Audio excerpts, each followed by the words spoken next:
sore, bertemu lagi dengan persekutuan akhir pekan hari ini. Saya berharap teman-teman semuanya dalam keadaan sukacita di dalam Tuhan. Kita bersyukur hari ini masih dapat bertemu di PAP hari ini dengan tema Puzzle of Life yang akan dilayani oleh hambanya Bang Fernando Tambunan. Teman-teman, sebelum kita memulai ibadah hari ini, mari kita mengambil waktu teduh sebentar untuk mempersiapkan hati, pikiran, dan jiwa kita menerima firman Tuhan, menaikkan pujian penyembahan kita.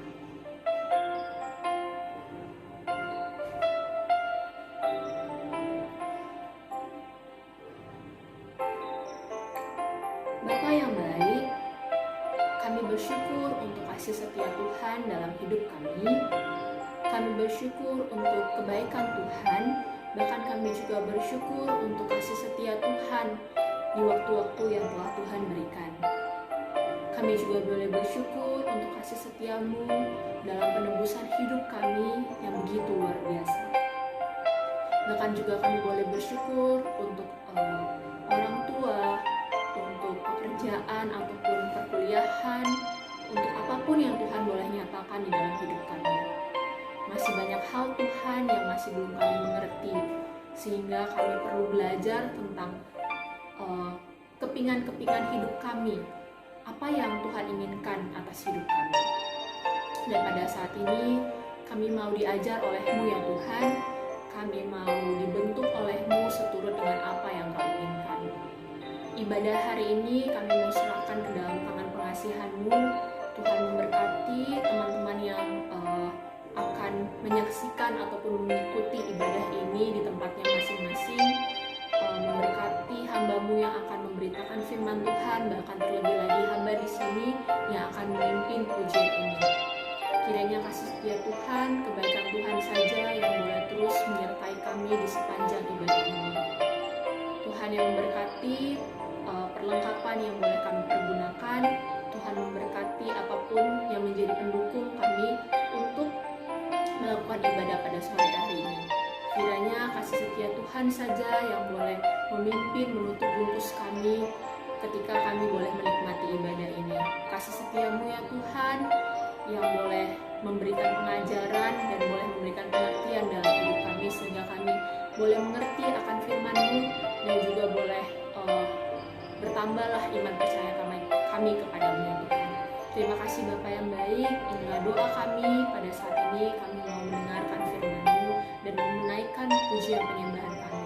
Di dalam nama anak-Mu Tuhan Yesus Kristus kami boleh berdoa dan mengucap syukur. Amin. Untuk memulai ibadah kita sore hari ini, saya mengajak teman-teman semuanya untuk menunjukkan rasa syukur dan sukacita kita dengan lagu pujian berikut ini. Haleluya, ku memuji-Mu Tuhan karena kasih-Mu yang tidak berkesudahan.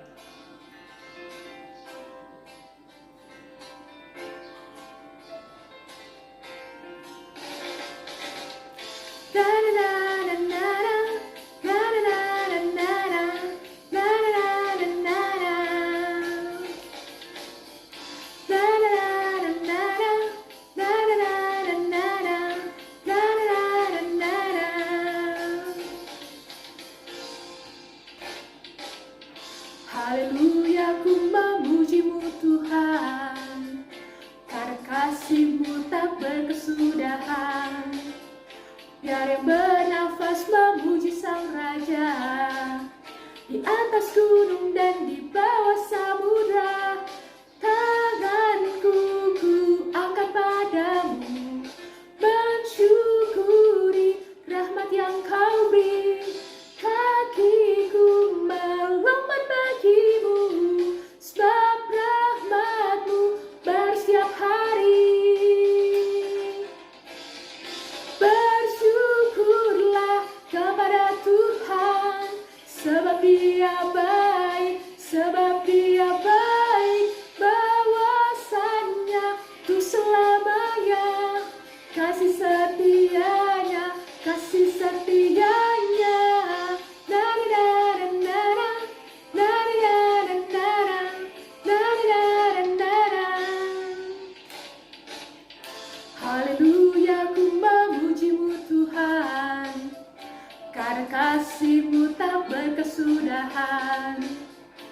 Fajar yang bernafas memuji Sang Raja. Di atas gunung dan di bawah samudra, tanganku ku angkat padamu, mensyukuri rahmat yang kau beri. Kakiku melompat bagimu, sebab rahmatmu bersiap hari. Bersyukurlah kepada Tuhan, sebab Dia baik, sebab Dia baik. Bahwasannya tuh selamanya, kasih setianya, kasih setianya.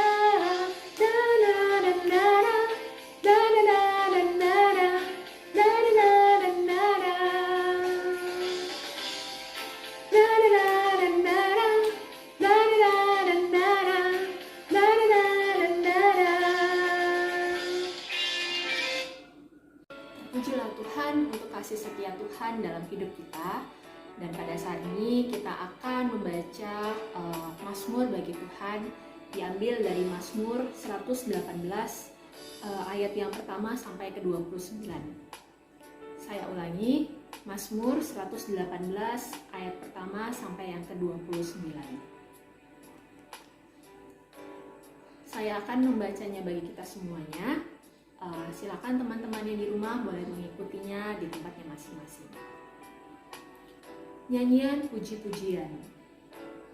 Bersyukurlah kepada Tuhan sebab Ia baik, bahwasannya untuk selama-lamanya kasih setianya.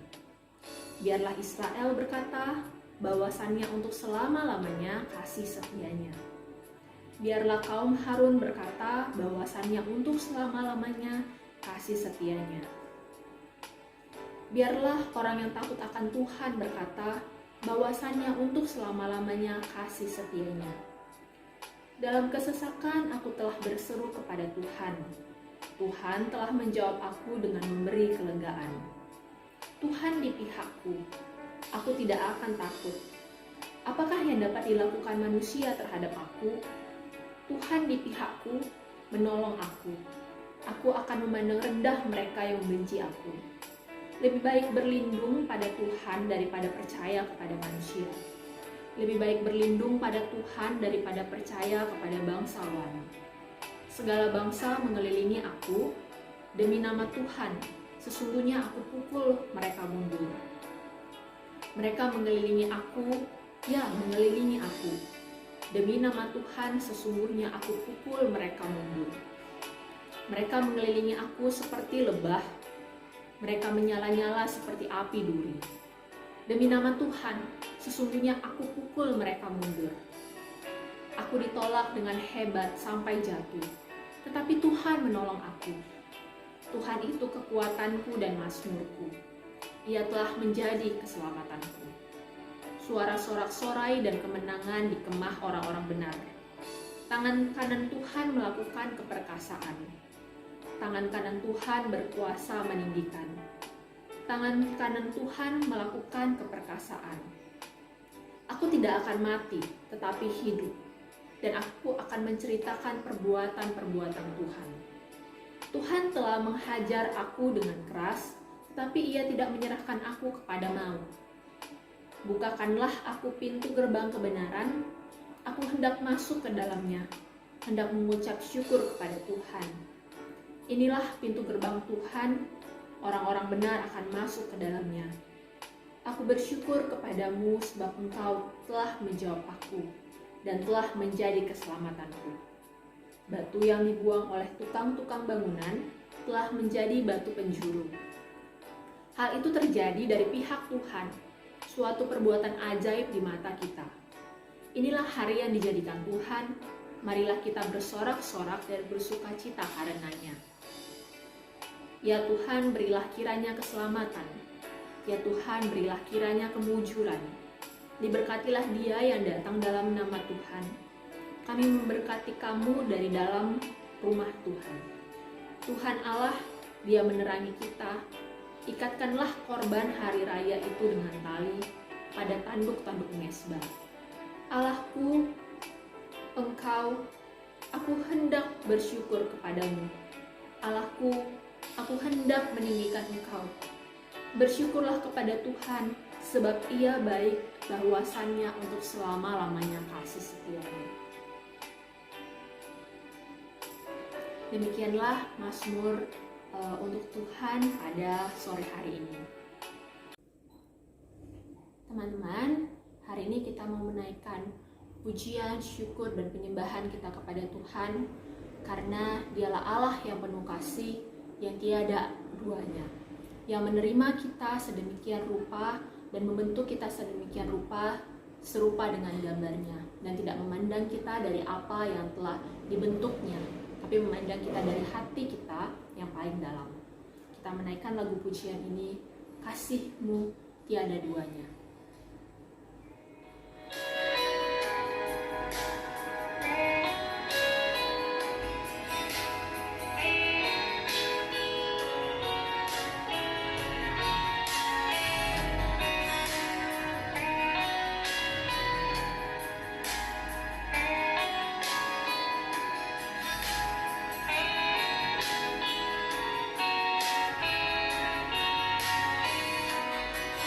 Belum pernah ada kasih di dunia.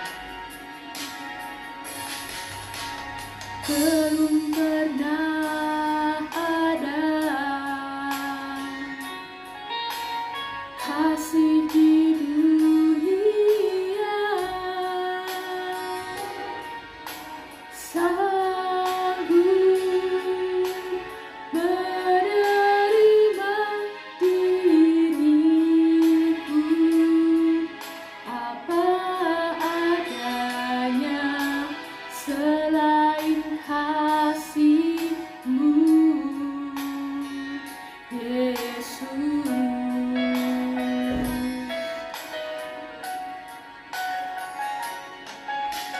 Takkan ada lagi kasih seperti ini, sanggup mengubahkan diriku menjadi baru, selain kasih-Mu, Yesus. Kau kukagumi, Kau kukagumi dalam hati, kasih-Mu tiada duanya, sampai kini ku akui, kasih-Mu tiada duanya.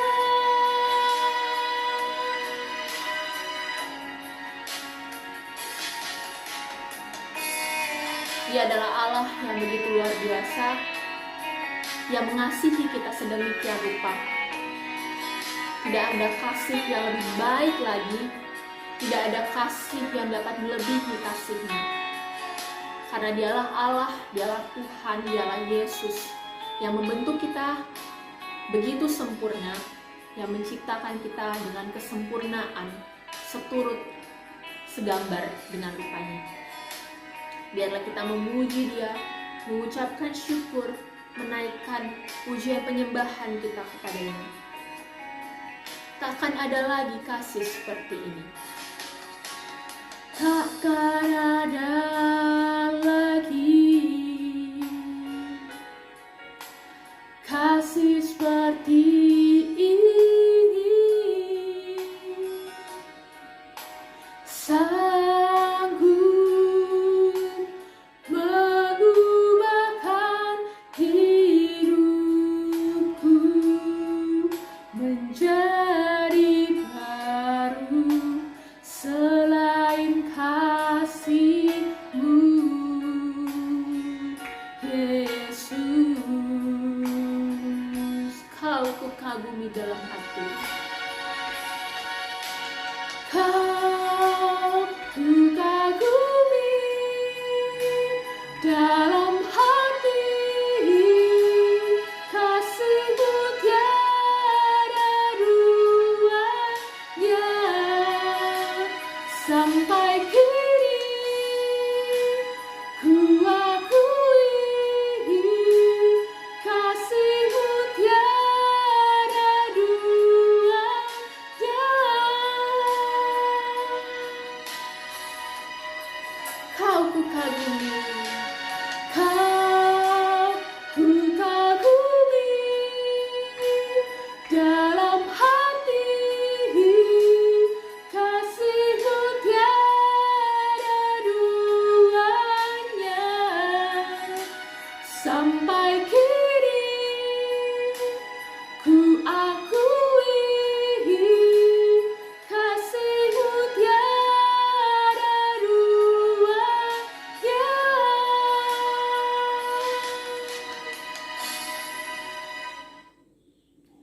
Kita akan mendengar firman Tuhan. Mari teman-teman kita mempersiapkan diri kita masing-masing. Shalom kaum muda, dimanapun Anda berada pada sore hari ini. Kita bersyukur untuk berkat Tuhan bagi kita. Di sepanjang minggu Tuhan boleh menyertai kita, dan hari ini kita boleh mendengarkan firman Tuhan. Sebelum kita mendengarkan firman Tuhan, mari kita bersatu terlebih dahulu di dalam doa. Bapa, kami bersyukur untuk berkat-Mu bagi kami. Saat ini Tuhan berikan kesempatan bagi kami kembali untuk boleh mendengarkan firman-Mu. Mari buka mata rohani kami supaya kami sungguh mengerti maksud Tuhan lewat firman yang diberitakan bagi kami pada saat ini. Terima kasih Bapa, terpujilah Engkau, dalam Kristus Yesus kami berdoa. Amin. Kaum muda yang terkasih dalam nama Tuhan Yesus Kristus, topik kita hari ini puzzle of life, puzzle dari kehidupan kita. Sebelum kita lebih membahas topik ini, mari terlebih dahulu kita membaca firman Tuhan dari kitab Yeremia pasal yang ke-29 ayat yang ke-11. Demikian firman Tuhan bagi kita. Sebab aku ini mengetahui rancangan-rancangan apa yang ada padaku mengenai kamu, demikianlah firman Tuhan, yaitu rancangan damai sejahtera dan bukan rancangan kecelakaan, untuk memberikan kepadamu hari depan yang penuh harapan. Demikian firman Tuhan bagi kita. Kaum muda yang terkasih, saat ini di dalam kehidupan kita, setiap kita kemungkinan besar tahu apa itu namanya puzzle. Dan mungkin kita pernah bermain puzzle. Puzzle itu ada berbagai jenis. Ada puzzle yang konvensional, yang setiap kepingannya sama. Tetapi ada juga puzzle yang begitu kreatif sehingga tiap kepingannya berbeda dan sudut-sudutnya berbentuk unik.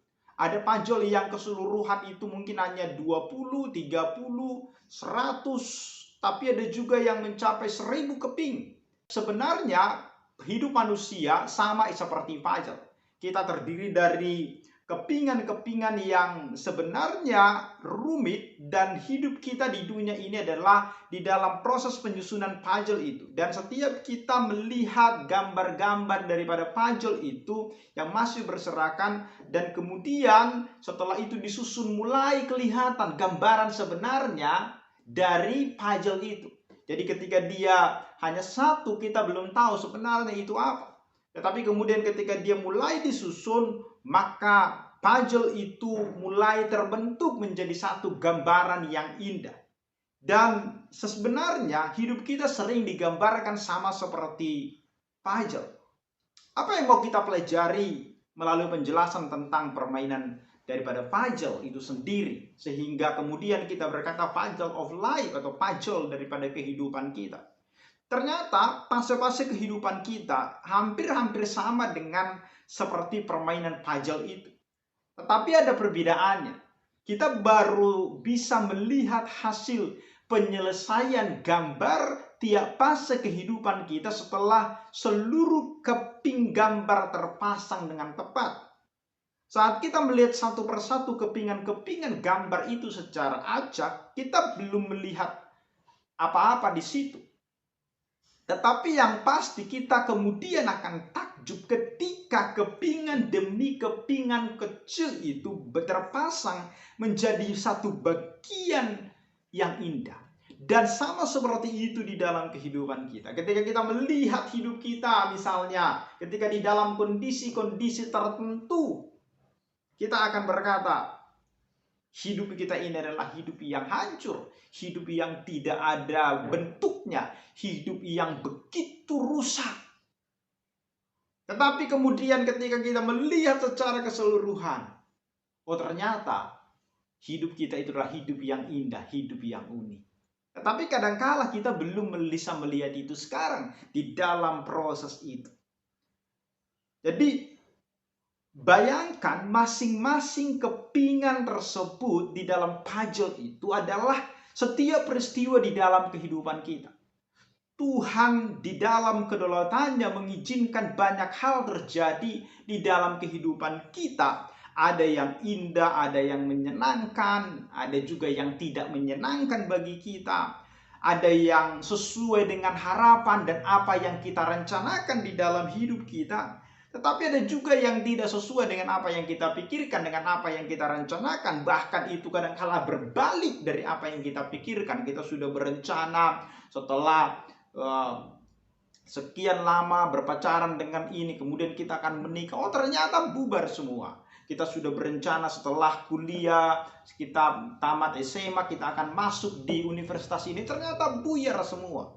Kita masuk perguruan tinggi ini, kita berharapkan setelah itu hasilnya akan seperti itu. Ternyata berbeda dengan apa yang kita pikirkan. Saudaraku yang terkasih dalam nama Tuhan Yesus Kristus, ada saatnya kita menang, tetapi kerap kali kita juga harus mengalami kegagalan dan kekalahan di dalam hidup kita. Semua itu adalah kepingan-kepingan kehidupan yang sama seperti puzzle itu tadi. Dan saudara yang terkasih dalam nama Tuhan Yesus Kristus, kepingan-kepingan kehidupan itu ikut menyusun hidup kita, membentuk pribadi kita. Dan setiap kepingan tersebut adalah sesungguhnya bagian daripada rencana Tuhan yang indah di dalam kehidupan kita. Tetapi sering sekali kita tidak bisa melihat itu dan berkata, gimana indahnya? Kalau kita melihat teks yang kita baca itu tadi, yang sering sekali disalah mengerti oleh banyak orang yang menganggap bahwa seolah-olah hidup kita itu adalah hidup yang tenang-tenang saja. Karena firman Tuhan itu memang mengatakan, rancangan-rancangan yang ada padaku mengenai kamu itu adalah rancangan damai sejahtera dan bukan rancangan kecelakaan yang memberikan kepadamu hari depan yang penuh harapan. Nats itu seolah-olah memberikan kepada kita satu penguatan, peneguhan bahwa hidup kita ini akan aman-aman saja. Tapi ternyata tidak. Nats yang diberikan ataupun yang kita bacakan pada saat ini sesungguhnya adalah satu nats di mana orang Israel pada masa itu di dalam pembuangan di Babel.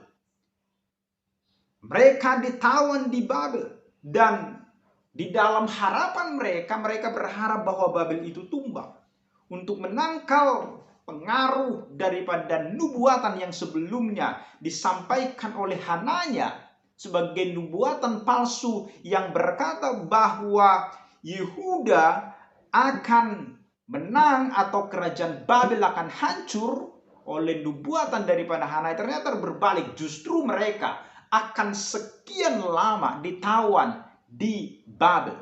Yeremia kemudian menyampaikan pesan yang benar-benar serasi dengan hajaran Tuhan terhadap Yehuda dengan membuang mereka ke Babel. Pembuangan ke Babel adalah final. Yehuda akan diam di sana selama 70 tahun.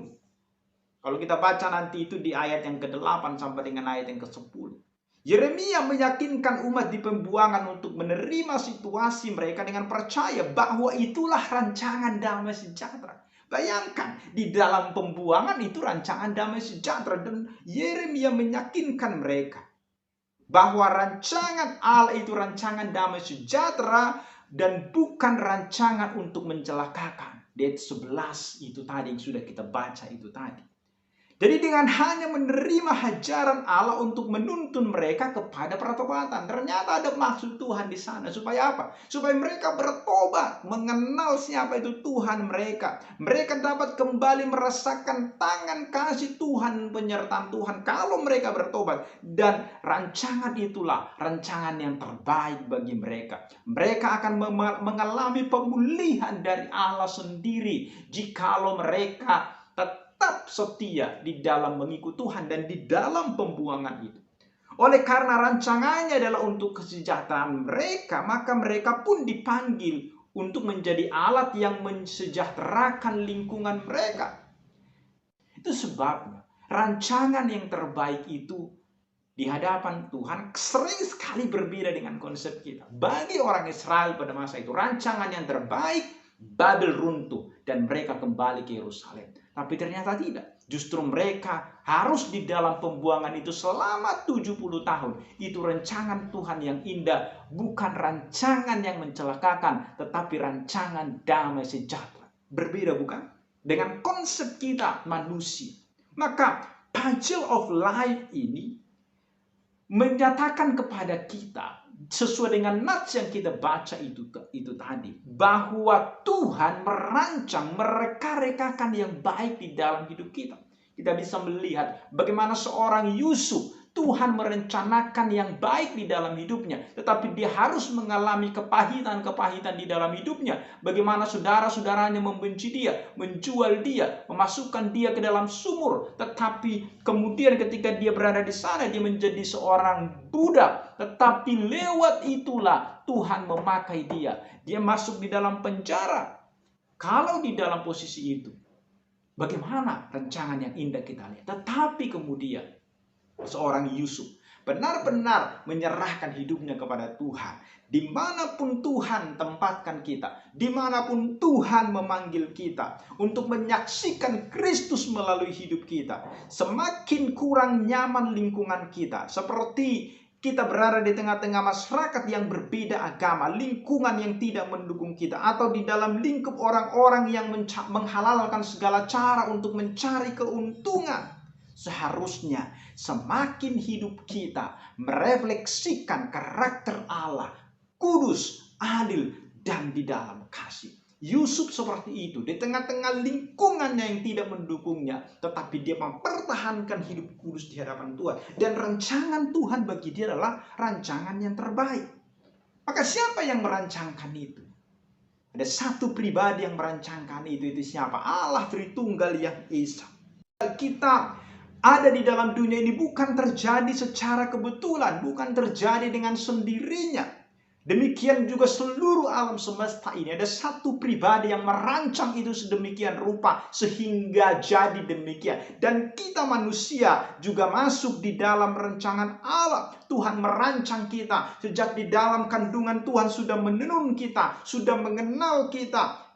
Dan Tuhan itulah yang mereka-rekakan yang baik untuk hidup kita, yang merencanakan yang baik di dalam hidup kita. Dan di dalam proses perjalanan hidup kita itu, sampai saat ini, pastinya kita banyak mengalami peristiwa-peristiwa, kadang suka, kadang duka. Dan kalau kita bertemu dengan hal-hal yang menyenangkan hati kita, diberkati, lulus ujian, dapat jodoh yang baik, dapat pekerjaan yang baik, dan seterusnya kita daftarkan, kita akan mengatakan bahwa Tuhan itu adalah Tuhan yang baik. God is good all the time. Kita akan mengatakan seperti itu, bahwa Tuhan baik di dalam segala waktu. Tetapi kalau yang terjadi justru sebaliknya, apakah Tuhan itu masih Tuhan yang baik di segala waktu bagi kita? Apakah Tuhan itu adalah Tuhan yang masih memperdulikan kita bagi kita? Atau justru berbeda pengenalan kita, pengertian kita tentang siapa Tuhan itu, kalau hal-hal yang tidak baik terjadi di dalam hidup kita. Maka karena dia Tuhan yang menciptakan kita, dia Tuhan yang merancangkan yang terbaik bagi kita, maka sebenarnya tidak ada yang mustahil bagi dia. Di dalam kesulitan yang kita pikirkan, sebenarnya Tuhan bekerja. Di dalam segala peristiwa yang kita alami di dalam hidup kita, Dia sedang bekerja. Maka ketika kita di dalam posisi yang sangat terpuruk, di mana kita merasa bahwa kita tidak akan mampu lagi keluar dari sana, atau ada orang yang sedang mengalami satu sakit penyakit yang tidak kunjung sembuh, atau pergumulan yang begitu berat di tengah-tengah kehidupan, di tengah-tengah keluarga, hal apapun itu, saya mau katakan adalah bahwa Tuhan kita adalah Tuhan yang maha kuasa, dan baginya tidak ada yang mustahil sebenarnya. Jadi di dalam kondisi-kondisi yang benar-benar mungkin bagi kita saat ini sedang mengalami kondisi yang sulit, atau mungkin suatu saat kita mengalami itu, ingatlah tetap bahwa Tuhan itu mampu menolong kita dan tidak ada yang mustahil bagi Dia. Dia mampu menyelamatkan kita. Bisa saja di antara kita hari ini yang mendengarkan ini di dalam kondisi yang tidak menyenangkan. Mungkin ada seperti yang saya sebutkan tadi, sakit penyakit yang sedang diderita. Kita mungkin sedang tertindas, sakit hati, diperlakukan tidak benar.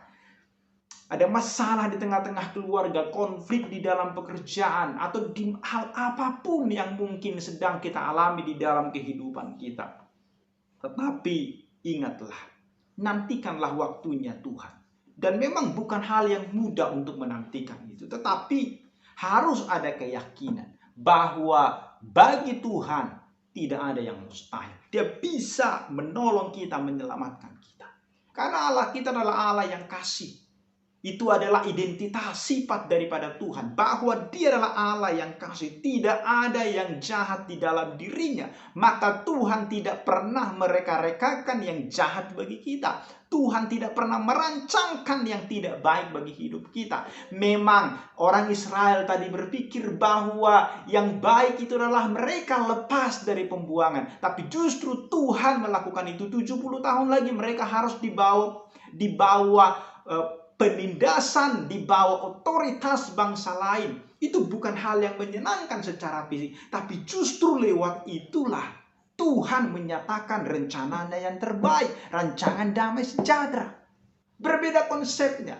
Hanya cara pandang kita yang sering sekali tidak sama dengan cara pandang Tuhan. Harus kita ingat, Tuhan itu Tuhan yang maha kuasa. Tidak ada yang mustahil bagi Dia. Itu yang pertama. Yang kedua, Tuhan itu adalah Tuhan yang penuh dengan belas kasihan. Dia tidak akan pernah membiarkan kita jatuh sampai tergeletak. Dia pasti akan menolong kita.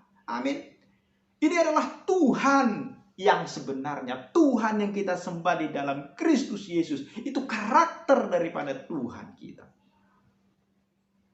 Di dalam Lukas 1:37 dikatakan, sebab bagi Allah tidak ada yang mustahil. Dalam Markus 9:23 Yesus berkata, katamu jika engkau dapat, tidak ada yang mustahil bagi orang percaya. Tetapi kita harus pahami ini.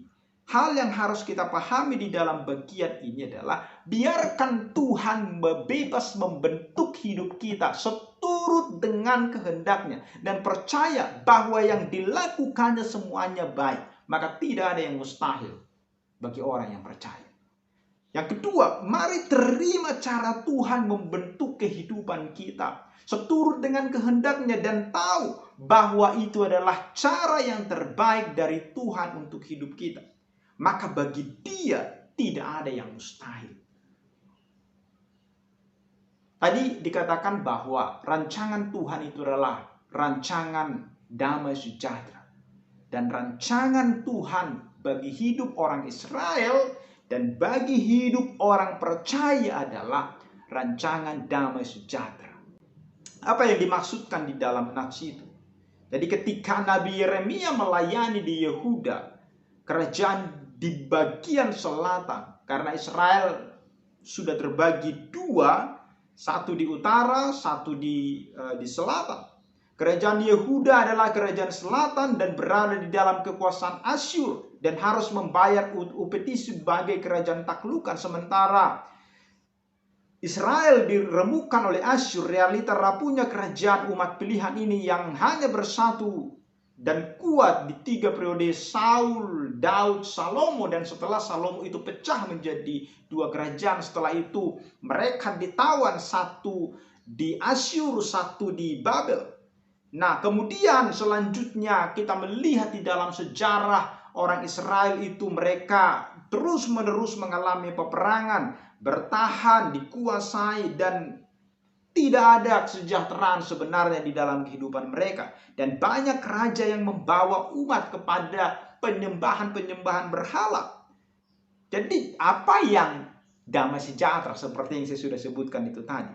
Kemudian ketika Nabi Yeremia menyampaikan firman Tuhan bahwa rancangan Tuhan adalah rancangan damai sejahtera bagi mereka. Dan di dalam kondisi tadi saya sudah katakan, mereka sedang berada di dalam pembuangan di Babel.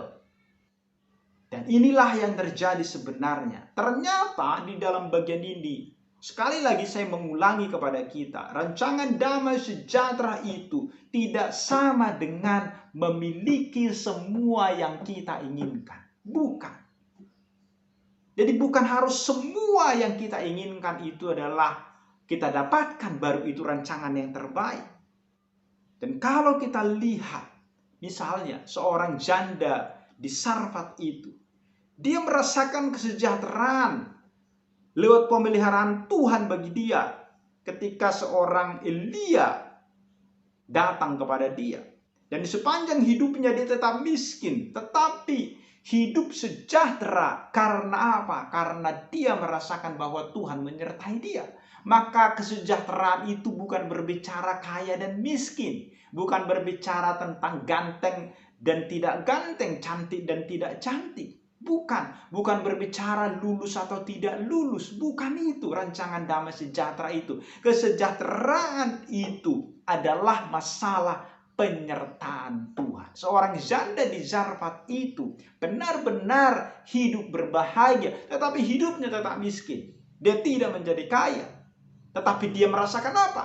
Dia merasakan penyertaan Tuhan, dan itulah kesejahteraan bagi dia. Kalau Tuhan sudah menyertai kita di dalam kondisi apapun, bukankah itu namanya damai sejahtera? Konsep kita harus diubah dari hal itu. Sejahtera adalah salah satu daripada buah roh yang Tuhan berikan bagi orang percaya. Sehingga orang percaya memiliki damai sejahtera di dalam hidupnya. Dan damai sejahtera itu keluar, bukan dari luar ke dalam, tetapi dari dalam keluar. Jadi sejahtera tidak ditentukan oleh situasi, kondisi di dalam lingkungan, di sekitar diri kita. Melainkan dengan apa? Relasi kita dengan Tuhan pencipta kita. Lewat itulah sebenarnya sejahtera itu muncul. Dan Yehuda di dalam pembuangan ke Babel itu.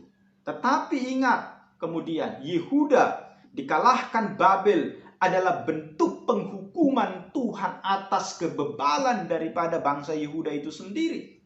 Kita bisa membaca itu di dalam kitab Yesaya dan di dalam kitab Habakuk. Tuhan bisa memakai apa saja atau siapa saja untuk membentuk umatnya. Dan kalau kita lihat di dalam sejarahnya, tadi saya sudah sebutkan 70 tahun mereka akan terbuang. Sudah dinubuatkan oleh Nabi sebelum peristiwa itu terjadi. Dan Yehuda masih berdiri. Namun saat bersamaan Tuhan juga berjanji akan membebaskan Yehuda dari pembuangan dengan memakai kerajaan Kores, yaitu kerajaan Persia pada waktu itu. Kita bisa baca itu di Yesaya 45 ayatnya yang pertama. Jadi semua urutan peristiwa ini sangat jelas dalam kitab Yesaya, Yeremia, di mana Tuhan memakai peristiwa itu semua justru untuk mendatangkan kesejahteraan bagi orang Israel. Jadi rancangan damai sejahtera sangat jelas di sana. Itu tidak sama dengan hidup tenang, melainkan di dalam badai hidup Tuhan tidak pernah meninggalkan umat yang dikasihinya. Tetapi harus diingat bahwa seleksi dari Tuhan itu dimulai terus menerus. Dan kita lihat di dalam padang gurun, seleksi dilakukan oleh Tuhan. Di dalam pembuangan itu pun Tuhan melakukan seleksi bagi mereka. Jadi tidak sedikit di antara mereka juga yang kemudian ketika di dalam ketidaktaatannya mengalami peristiwa itu ditulahi oleh Tuhan. Saudaraku yang terkasih dalam nama Tuhan Yesus Kristus, rancangan sejahtera Tuhan di dalam kisah orang Israel ini jelas bahwa apa yang terbaik sesungguhnya Tuhan berikan. Dan kalau kita lihat di masa itulah muncul tokoh-tokoh muda yang begitu menyatakan hidupnya bagi Tuhan. Ada Daniel dan kawan-kawan yang tidak takut mati demi iman mereka kepada Allah. Lalu ada Ezra, Nehemia yang memimpin Israel kembali ke Yerusalem untuk memulihkan kemurnian ajaran daripada Taurat. Itulah kita lihat, saudaraku yang terkasih, bagaimana rancangan Tuhan bagi umatnya. Sekalipun mereka mengalami itu, tapi justru kita melihat penyertaan Tuhan nyata bagi mereka. Jadi arti sejahtera itu adalah kita beriman kepada Allah, hidup di dalamnya. Badai hidup boleh silih berganti datang, tetapi rancangan Tuhan adalah rancangan damai sejahtera yang akan terus menyertai orang-orang percaya yang sejati. Sehingga walaupun di dalam semua peristiwa itu, akhirnya kita tetap mengalami kesejahteraan. Karena apa? Karena kita tahu bahwa Tuhan tetap menyertai kita. Kemudian yang ketiga yang boleh kita pelajari dari bagian ini adalah bahwa sesungguhnya lewat semua peristiwa itu, lewat apa yang kita alami di dalam hidup kita, Tuhan sebenarnya menginginkan kita dibentuk sesuai dengan keinginannya. Jadi hidup kita itu tadi yang digambarkan seperti potongan puzzle itu, sesungguhnya adalah bahwa hasilnya tentu saja akan selalu indah. Karena rancangan Tuhan itu adalah yang terbaik bagi kita. Maka hidup kita ini, ketika kita menyerahkan kepada kreator ajaib itu, yaitu Tuhan itu, maka dia sesungguhnya akan memberikan rancangan yang terbaik bagi hidup kita. Karena dari awal kita sudah dirancang, maka akhirnya juga pasti akan terbaik. Hanya saja di dalam proses ini kita hanya yang tidak mau taat kepada Tuhan. Jadi Tuhan adalah sang kreator besar kehidupan kita. Kita masing-masing adalah pribadi-pribadi yang unik, yang di atasnya sesungguhnya ada gambar Allah yang menakjubkan, yang dimana kita semua sebenarnya sedang dirancang oleh Tuhan. Dan Tuhan tahu apa yang menjadi akhir daripada gambar hidup kita. Karena dia tahu akhir dari hidup kita. Tentunya dia mau sebenarnya kita dibentuk sesuai dengan akhir hidup kita yang sudah dirancangkan. Tetapi persoalannya memang di dalam masa-masa untuk mencapai akhir itu, prosesnya tidak mudah. Sering sekali kita tidak mau dituntun oleh Tuhan. Sering sekali kita mencoba untuk merancang hidup kita sendiri, menganggap ini yang terbaik bagi kita. Sehingga kita akhirnya tidak bisa membentuk hidup kita dengan baik dan benar. Kita mengalami banyak hal di dalam kehidupan kita. Maka ingatlah, sebenarnya Tuhan menginginkan kita dibentuk sesuai dengan maksud Dia. Dibutuhkan di sana adalah ketaatan, supaya Dia membentuk kita sesuai dengan kemauannya, sesuai dengan maksudnya. Jadi ketika kita mencoba menyusun puzzle kehidupan kita sendiri dan ternyata salah, maka Tuhan kemudian mencoba menyusun itu kembali, membongkar yang sudah kita susun itu, dan Tuhan susun kembali sesuai dengan rancangan damai sejahtera yang sudah Tuhan persiapkan, Tuhan rancangkan sebelumnya bagi kita. Jadi ketika kita mengalami pembentukan, mengalami proses, tunduklah. Ikutilah rancangan Tuhan. Karena rancangan itu adalah rancangan yang terbaik bagi kita. Sehingga di dalam kita mengalami persoalan-persoalan pergumulan di dalam hidup, teman-teman semua kaum muda yang terkasih, mari kita tidak terlalu khawatir. Jangan terlalu banyak keluhan-keluhan keluar dari mulut kita. Rancangannya sekali lagi adalah rancangan yang terbaik. Maka cara terbaik yang harus kita lakukan adalah apa? Berserah kepada Tuhan. Membiarkan diri kita mengikuti rancangan Tuhan. Jadi ketika problem datang, kesulitan hidup datang, mari belajar menerima dan mensyukuri semua yang terjadi itu. Sehingga sebagai orang percaya kemudian kita tidak terlalu khawatir atau khawatir yang berlebihan. Jangan sering bersungut-sungut mengeluh. Dalam arti akhirnya kita tidak percaya kepada Tuhan sehingga meragukan Tuhan. Yakinlah yang terbaik akan Tuhan berikan bagi kita. Peter Marshall berkata, Allah takkan membiarkan sesuatu masalah pun terjadi pada kita, kecuali Ia memiliki rencana spesifik di mana akan kita peroleh berkat dari kesulitan tersebut. Jadi dari kesulitan pun Tuhan bisa memberikan berkat bagi kita. Amin.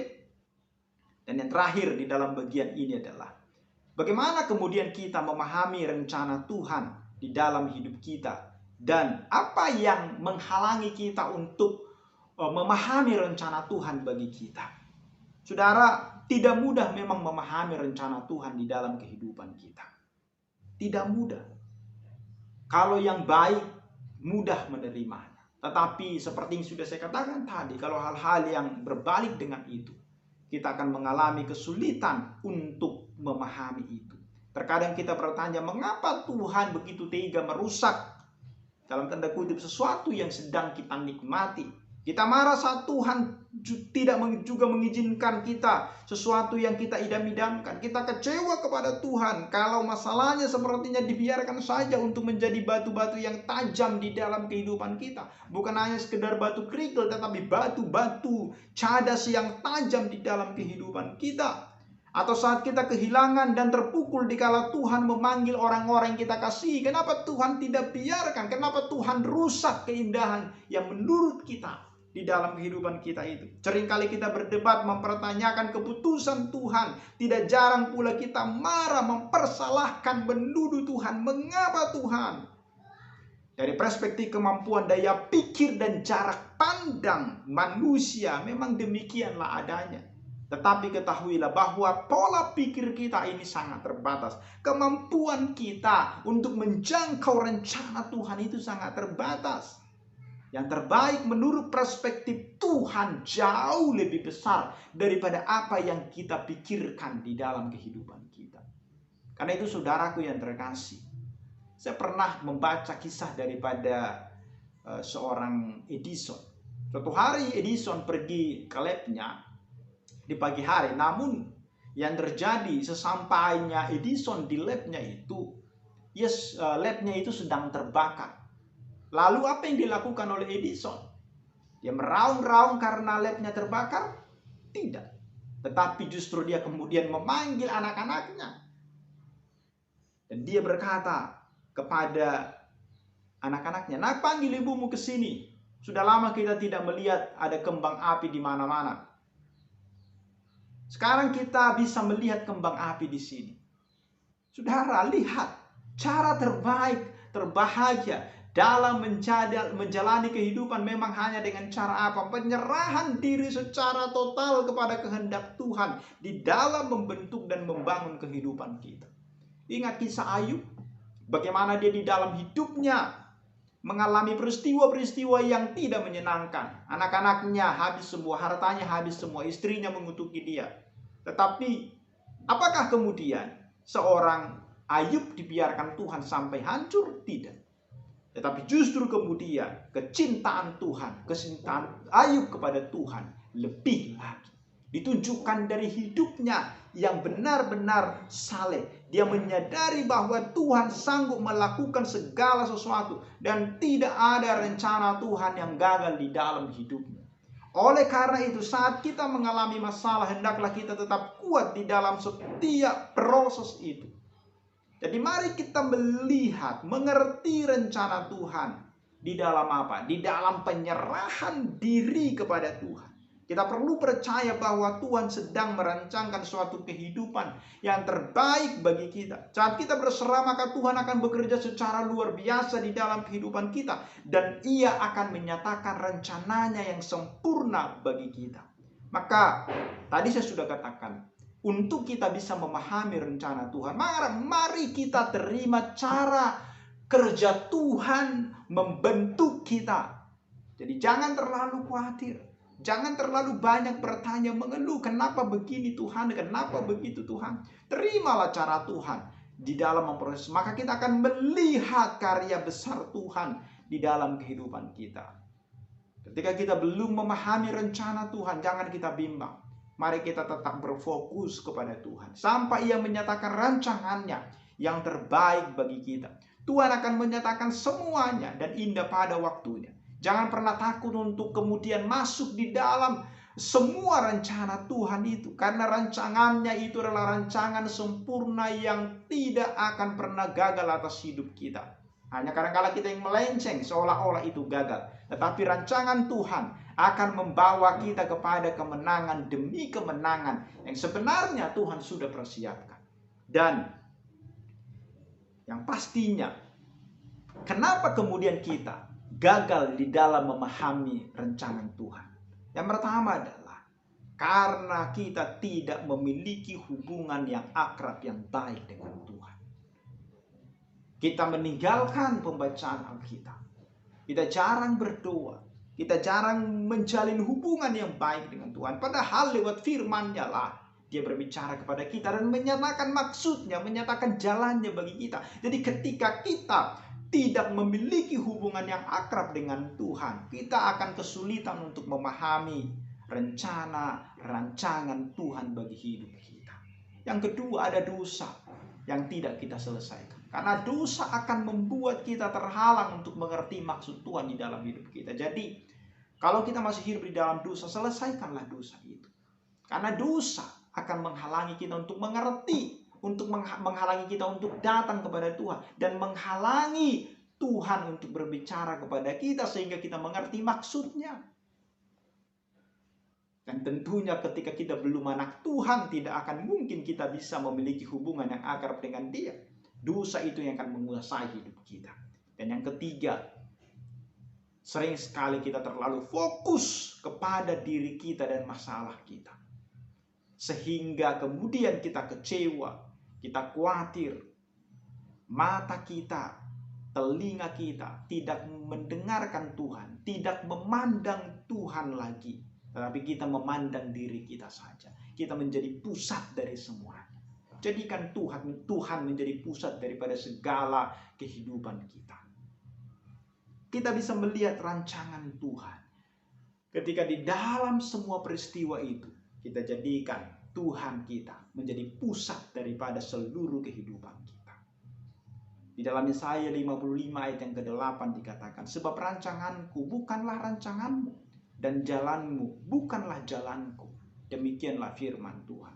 Sering sekali yang kita inginkan bukan apa yang Tuhan inginkan terjadi di dalam hidup kita. Tuhan adalah Tuhan yang selalu mengasihi. Dan ingatlah, Dia tidak pernah meninggalkan kita.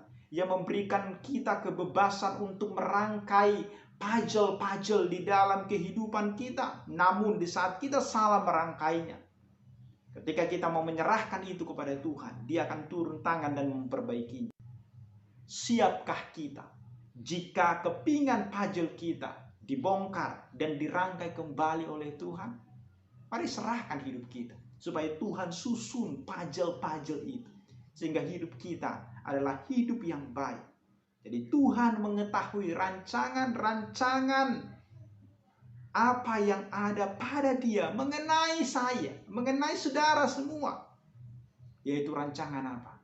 Rancangan damai sejahtera, bukan rancangan kecelakaan, untuk memberikan kepada kita hari depan yang penuh dengan harapan. Inilah yang menjadi pesan Tuhan bagi kita di dalam ibadah kita kali ini. Tuhan menyatakan bahwa kita masing-masing memiliki gambar indah yang harus disusun satu persatu. Ada yang masih berupa kepingan-kepingan yang belum terlihat. Ada pula yang sudah hampir menjadi sebuah kesatuan gambar yang indah, namun tetap harus menyelesaikan dan menemukan sisa-sisa kepingan yang harus diselesaikan. Dan kepingan-kepingan puzzle itu harus diselesaikan dan dapat berupa firman Tuhan yang harus kita laksanakan atau kebenaran yang harus kita hidupi. Dan puzzle itu bisa berupa hal-hal yang sulit yang harus kita hadapi dengan sikap yang benar. Walaupun itu tidak mudah, bahkan termasuk mungkin puzzle itu adalah badai yang harus kita hadapi. Kita perlu semua bagian demi bagian di dalam kondisi yang baik, di dalam kondisi yang tidak mudah, di dalam kondisi yang sulit, di dalam kondisi yang buruk. Karena dengan semua bagian itu, kita baru dibentuk dan dibimbing menjadi siapa kita yang seutuhnya, seperti gambar yang Tuhan rancangkan bagi kita. Saya harap kita sungguh-sungguh bisa mengerti ini. Jadi setiap peristiwa itu ibarat puzzle yang sebenarnya sedang disusun supaya nanti ada gambaran yang indah tentang hidup kita yang sebenarnya Tuhan sudah rancang sebelumnya. Jadi ketika itu salah, Tuhan bongkar kembali. Dan di dalam pembongkaran itu kadang-kala menyakitkan kita. Tetapi ketika kita mau taat dan menyerahkan itu kepada Tuhan, Tuhan akan membentuk kita seturut dengan kehendaknya. Jadi hidup kita itu ibarat puzzle. Jika hanya melihat sepotong maka bisa jadi hanya keburukan yang akan terlihat. Tetapi ketika kita melihat secara keseluruhan, secara utuh kehidupan kita, apalagi kita lakukan ketika bertemu Tuhan di sorga nanti, maka tidak mungkin kita bisa membantah ada rancangan Tuhan yang indah dan baik bagi kita di dalam semua hal yang kita alami. Jadi di dalam tangan Tuhan, kepingan puzzle akan tersusun dengan utuh menjadi sebuah karya yang indah dan sempurna dari Sang Maestro yang agung yang terus mengerjakan karyanya di dalam kehidupan kita, menghasilkan karya yang indah sesuai dengan rencana dan harapannya. Amin. Berkatilah kita di dalam semua kehidupan kita. Kita berdoa. Tuhan, kami bersyukur untuk berkat anugerah-Mu bagi kami. Hari ini kami sudah boleh mendengarkan firman Tuhan.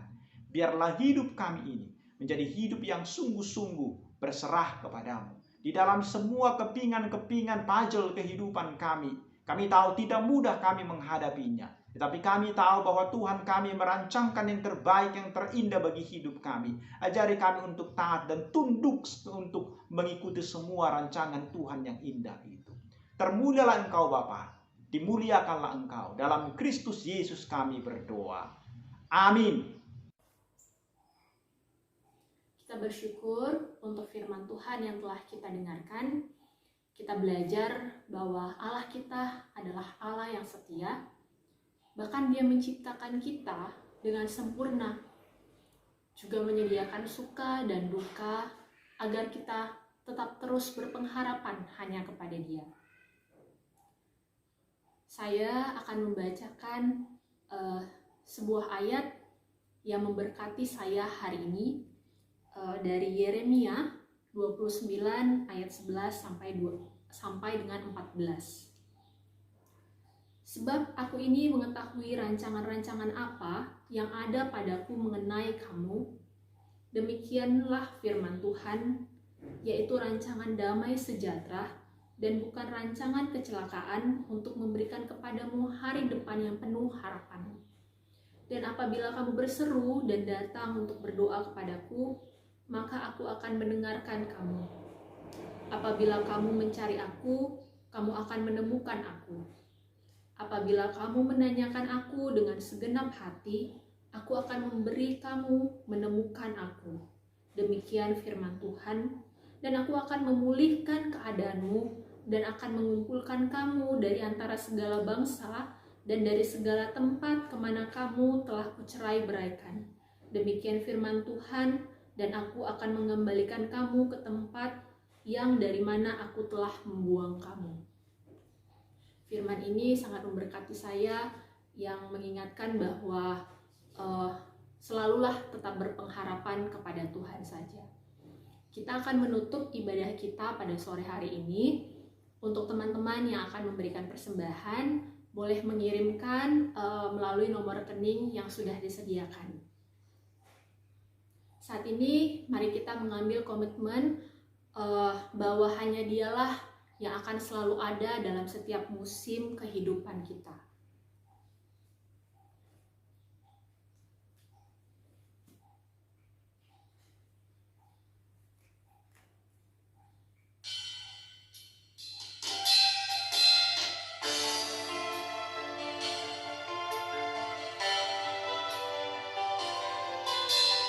Bersamamu Bapa, kulewati semua di setiap musim hidupku. Engkau ada bersamaku di setiap musim hidupku. Tak pernah kau biarkan ku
Baik kita sadari bahwa hanya bersama Dia, hanya bersama Bapa, kita dapat melewati semuanya.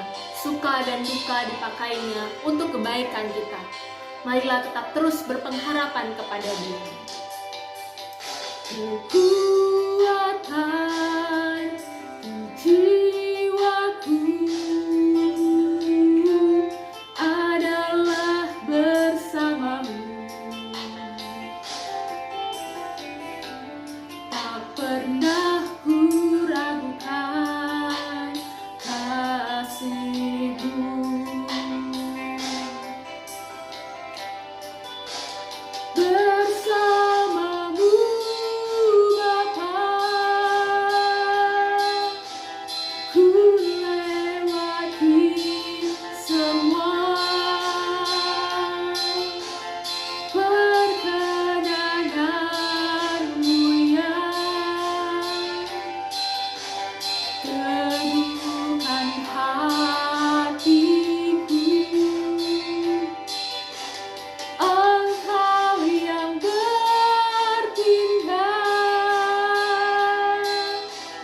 memberi pertolongan, anugerah-Mu besar melimpah bagiku.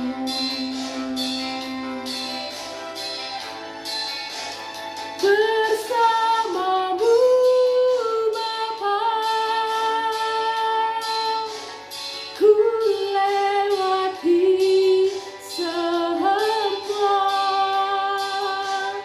perkenanan-Mu yang teguhkan hatiku. Engkau yang bertindak, memberi pertolongan, anugerah-Mu besar melimpah bagiku.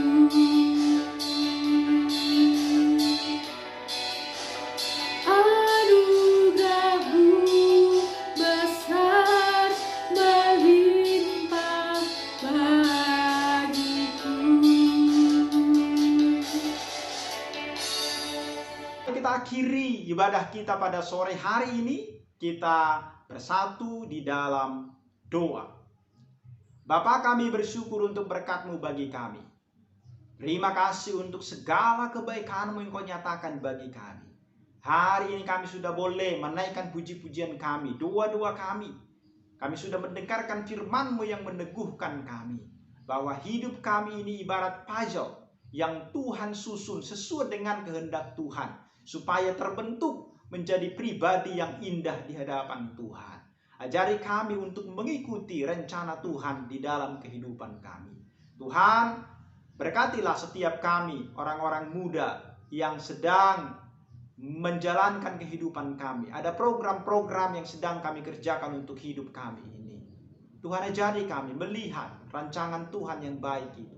Tuhan, ajari kami untuk berjalan sesuai dengan jalan Tuhan. Supaya kami tidak hanya mengandalkan logika kami, kepintaran kami, segala yang ada pada kami. Tetapi kami sungguh-sungguh mengandalkan Roh Kudus yang diberikan bagi setiap orang yang percaya. Terima kasih Bapa. Berkatilah kami di dalam kehidupan kami. Berkatilah apa yang boleh kami persembahkan bagi Tuhan saat ini lewat persembahan kami. Berkatilah orang tua kami sebagai saluran berkat. Bahkan berkatilah pekerjaan tangan kami. Supaya kami boleh memberi yang terbaik bagi Tuhan. Terima kasih Bapa di dalam sorga, dimuliakanlah Engkau di dalam seluruh kehidupan kami. Hamba menyerahkan semua saudara-saudara hamba yang boleh mendengarkan firman Tuhan saat ini. Biarlah hidup kami akan terus boleh dibentuk oleh Tuhan seturut dengan kehendak Tuhan. Ada yang mengalami persoalan pergumulan di dalam hidup. Tolonglah kami Tuhan, lepaskanlah kami dari semua pergumulan persoalan kami. Supaya kami melihat keajaiban, keindahan daripada rencana Tuhan di dalam kehidupan kami ini. Terpuji, termulialah Engkau Bapa. Dalam Kristus Yesus, kami berdoa dan bersyukur kepadamu. Amin. Mari kita sama-sama berdoa, doa Bapa kami. Bapa kami yang di sorga, dikuduskanlah namamu, datanglah kerajaanmu, jadilah kehendakmu di bumi seperti di sorga. Berikanlah kami pada hari ini makanan kami yang secukupnya, dan ampunilah kami akan kesalahan kami, seperti kami juga mengampuni orang yang bersalah kepada kami. Dan janganlah membawa kami ke dalam pencobaan, tapi lepaskanlah kami daripada yang jahat, karena Engkau yang punya kerajaan dan kuasa dan kemuliaan sampai selama-lamanya. Amin. Kita nyanyikan, Bapa terima kasih. Bapa terima kasih. Bapa terima kasih. Bapa di dalam surga, ku berterima kasih. Amin. Amin. Shalom. Tuhan Yesus memberkati kita. Sampai ketemu di ibadah selanjutnya.